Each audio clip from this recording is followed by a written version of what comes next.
I worked for the U.S. National Forest Service for 37 years. I did many jobs with them, but my longest stint was my 15 years as a search and rescue officer. Many people hate that position. Long hours, failed searches, the never-ending cycle of missing persons. But every time we find someone who has gotten lost, that feeling of seeing them reunited with their loved ones is a scene you'll never get tired of watching. However, after 15 years in this position, you'll see some things that you wouldn't even have dreamt existed.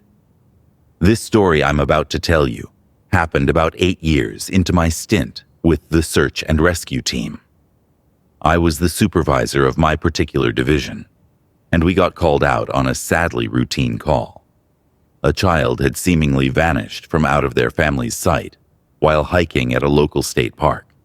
Unfortunately, this is about 60% of our calls.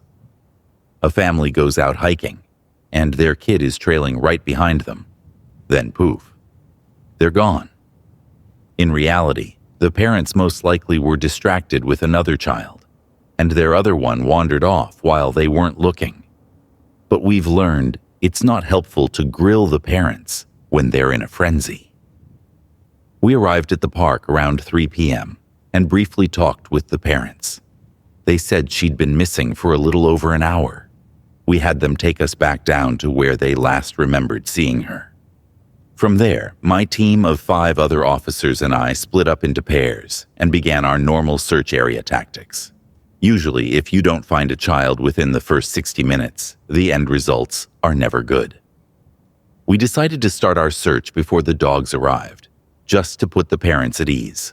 Our local station only had 2 dogs at the time, and they were both already out searching for a lost hiker this morning. They found the guy, but were still about an hour away from us. After another hour of searching, I had no leads, but all of a sudden, the radio crackled to life. "Hey boss, I think we found something," one of my officers stated. My search buddy and I headed over to meet the other 2 rangers, and when we arrived, we saw what they were looking at. On the ground, lying next to a large tree, was a child's shoe.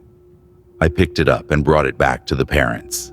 The look of complete anguish that washed over their faces when I showed them the shoe told me the answer I was looking for.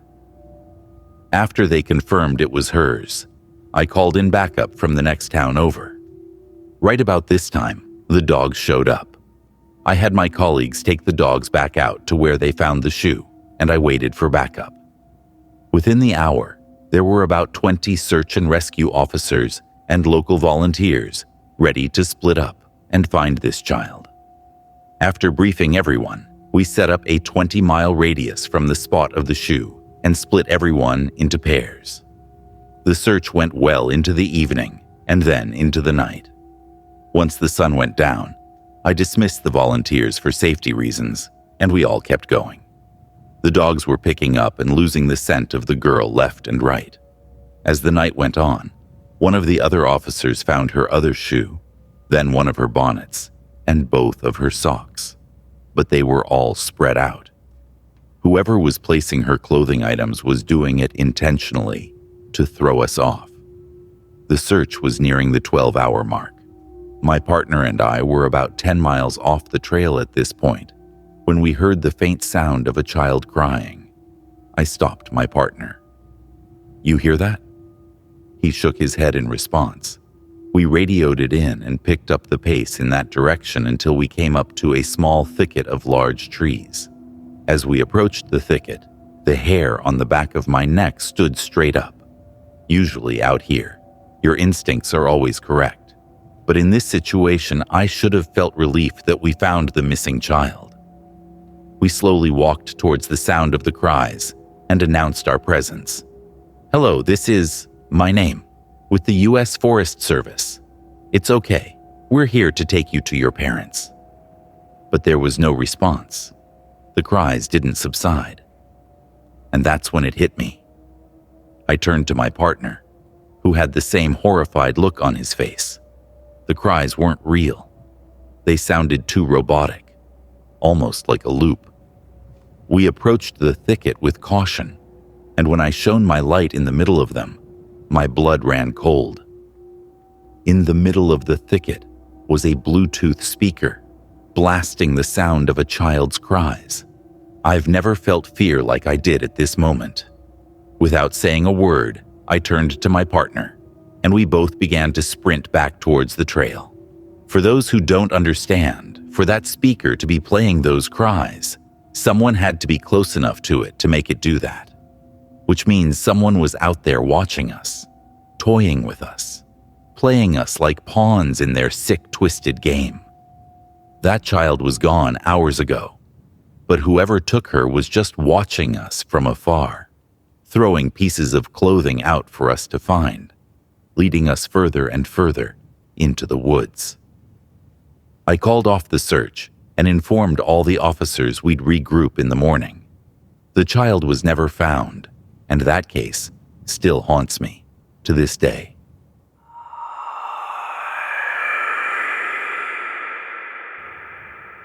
I've worked as a park ranger for a little over 5 years now.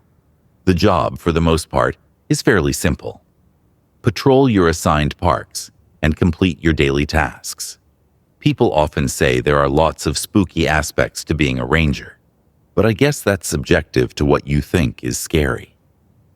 Out of the thousands of tasks and posts I've been assigned to, there was only one incident that ever truly freaked me out. The day started out like any other. I was assigned my tasks for the day and went about doing what I do. This was earlier in my time with the Park Service, so I was given the less desirable tasks. On this day, my job was trail maintenance. Basically, I had to hike the entirety of the 3 trails in our park to make sure there were no fallen trees or trash on the trails. The total distance of all 3 trails was roughly 10 miles, so if I had any chance of completing this all in one day, I figured I'd better get going. I started with the shortest trail, hoping I could knock it out quickly. It was a 1.5-mile loop that started and ended at the park's visitor center. It would go out to an overlook that gives you a nice view of the gorge.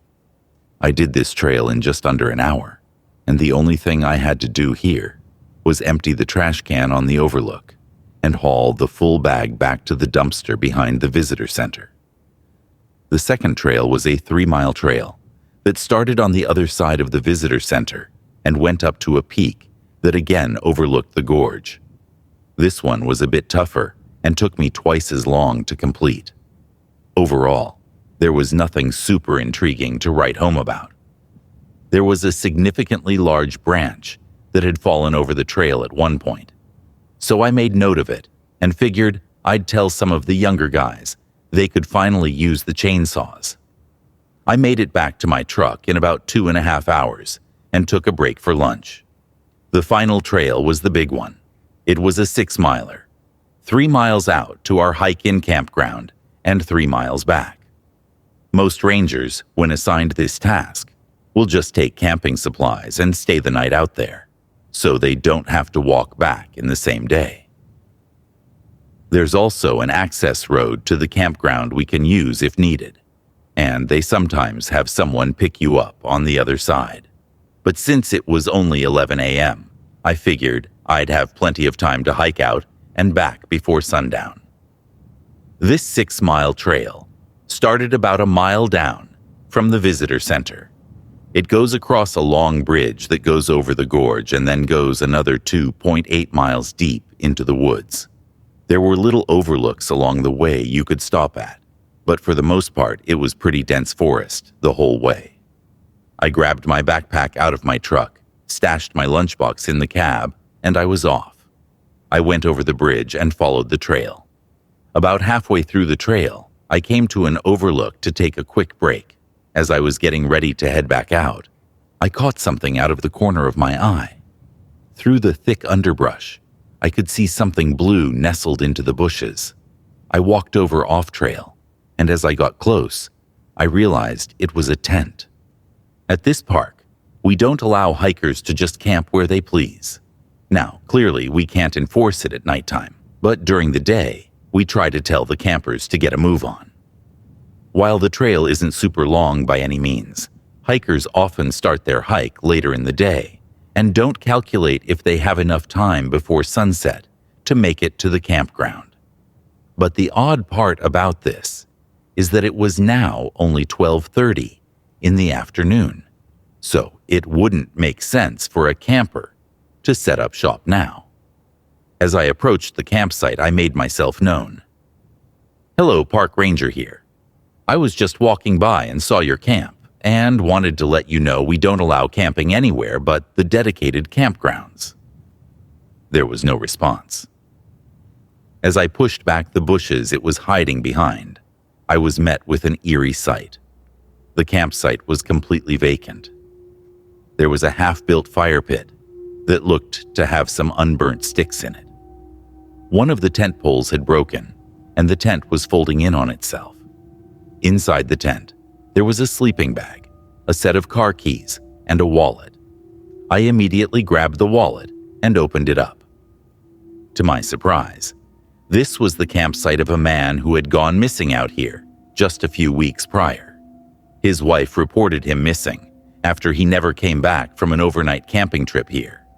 Rangers said the people camping never saw him go in or out of the campground and assumed he got lost on his way to the campsite since he never showed up.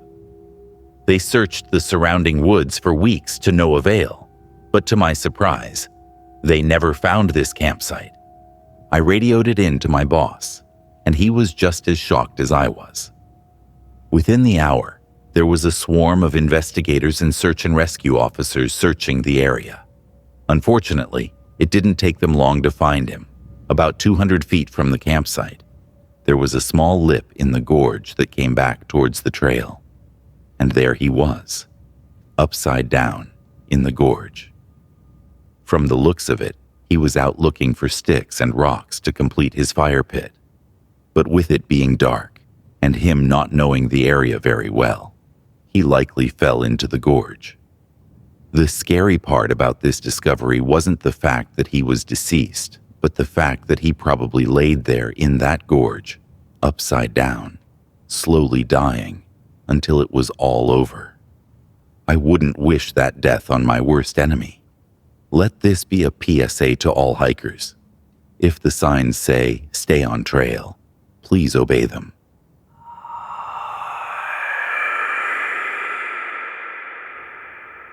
Thanks so much for listening to Nightmare Narratives.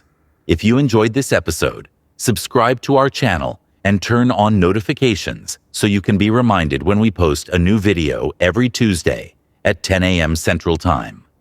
If you have a story you'd like to hear read on the channel, email it to us at officialnightmarenarratives@gmail.com, and you might just hear your story featured in a future episode. Thanks again for listening, and we'll see you next time.